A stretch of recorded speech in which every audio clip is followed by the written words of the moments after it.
AI ద్వారా వచ్చే pros and cons గురించి ఏం చెప్తారు? ఒక 10 మెంబర్స్ వర్క్ చేసే జాబ్‌ని ఇప్పుడు 1 పర్సన్ తోటి ఏఐ కంప్లీట్ చేస్తది. మిగతా 9 మెంబర్స్ సంగతి ఏంటి? హ్మ్. అబ్సల్యూట్‌లీ అది ఇంపాక్ట్ ఉంటదండి. ఇప్పుడు వాళ్ళు కూడా మిగతా వాటిలలో అడాప్ట్ చేసుకోవాలి, ఆప్టిమైజ్ చేసుకోవాలి there skill set. Skill set ఇంతకుముందు ఎలా అంటే ఒక ఆల్మోస్ట్ ఒక జావా ఫుల్ స్టాక్ డెవలపర్ ఒక కంపెనీలో జాయిన్ అయిందంటే హ్మ్. ఇక ఎన్ని సంవత్సరాలైనా ఏ ప్రాబ్లం లేకపోవు. సాఫీగా వెళ్ళిపోయేది. ఇప్పుడు లేదండి. ఫుల్ స్టాక్ ఏజెంట్స్ వచ్చేసి హ్మ్. అది ఇచ్చేస్తే అది చేసేస్తుంది. సో ఇప్పుడు వాళ్ళు అంతకంటే ఎక్కువ మనము ఇంకా మెదడుకు పదును పెట్టేది పెంచాలి. ఇంకా ఆప్టిమైజ్ చేయడానికి ట్రై చేయాలి. ఏఐ ఒకటి అన్నీ చేయదండి. ఇప్పుడు మనం ఏం చెప్పాలనుకున్నా ఇప్పుడు మీరు చూస్తే మాల్స్‌లో డైలీ ఫుట్‌ఫాల్ ఎంత అని చెప్పేస్తున్నారు పర్ డే.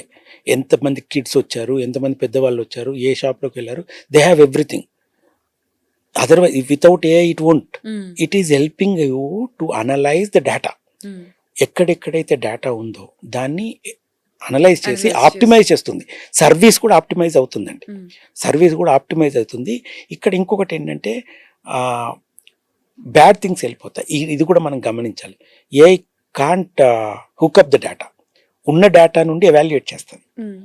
మీకు అర్థమైంది. హ్మ్. ఇప్పుడు ఉన్న డేటాని అది దాన్ని ఏం చేయలేం. హ్మ్. ఇప్పుడు నేను అన్నాను హెచ్ఆర్ రిక్రూట్మెంట్ హ్మ్. యాక్చువల్గా అదంతా టోటల్ ట్రాన్స్పరెంట్గా ఉంటుంది. ఓకే. అదే హెచ్ఆర్ లేదా ఒక టెక్నికల్ ఇంటర్వ్యూ చేసే అతను తెలిసిన వాళ్ళైతే ఒక రకంగా తీసుకెళ్ళడం అలాంటివి జరుగుతాయి. హ్మ్. ఇందులో ఆప్షన్ లేదు.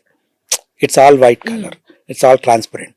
ఇది కూడా పెరుగుద్ది. హ్మ్. సో ట్రాన్స్పరెన్సీ పెరుగుద్దండి. లైవ్ డేటా నుండి ఇన్ఫర్మేషన్ వస్తుందండి. ఇప్పుడు హాస్పిటల్లో చాలా వరకు యూజ్ చేస్తున్నాయి. అవును. చైనాలో హాస్పిటల్ కూడా వచ్చేసింది.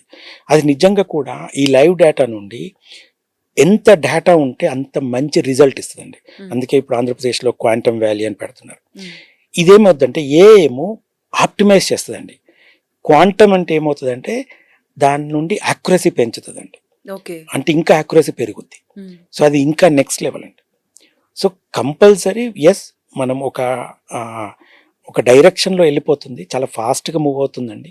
కంపల్సరీ ఎవరైతే అడాప్ట్ చేసుకొని ముందు ఇంకా ఫ్యూచర్కి వెళ్ళిపోతారో they can survive. Otherwise it would be risk అండి. ఓకే. ఈవెన్ ఏఐలో ఉన్నా కూడా వాడికి కూడా రిస్క్ అండి. అది కూడా చెప్తున్నా. హ్మ్. ఇవాళ వాడు నేర్చుకున్న ఏఐ సరిపోదండి. హ్మ్. రేపు ఇంకా కొన్ని వచ్చేస్తాయి. ఈ హ్యాస్ టు అడాప్ట్. సో మనం ఎవ్రీడే అప్డేటెడ్‌గా పక్కా ఉండాలన్నమాట. పక్కా అండి. ఇప్పుడు ఓకే. అలానే ఉంది పరిస్థితి. హ్మ్. నేను ఇప్పుడు ఒక 6 మంత్స్ బ్యాక్ మేము ఒక ప్రోడక్ట్ చేస్తే ఆ ప్రోడక్ట్ ఒక 10 డేస్ పట్టింది అనుకోండి. హ్మ్. ఇవాళ 1 డేలో అయిపోద్ది. హ్మ్. అలా అయిపోయింది. సో ఆప్టిమైజ్ అవ్వాలి, అడాప్ట్ అవ్వాలి, చాలా ఫాస్ట్‌గా యాక్షన్‌లోకి కూడా రావాలి. ఓకే. మనం వచ్చే లోపల ఇంకా చేస్తారు. హ్మ్. అంత డిఫరెన్స్ ఉందండి.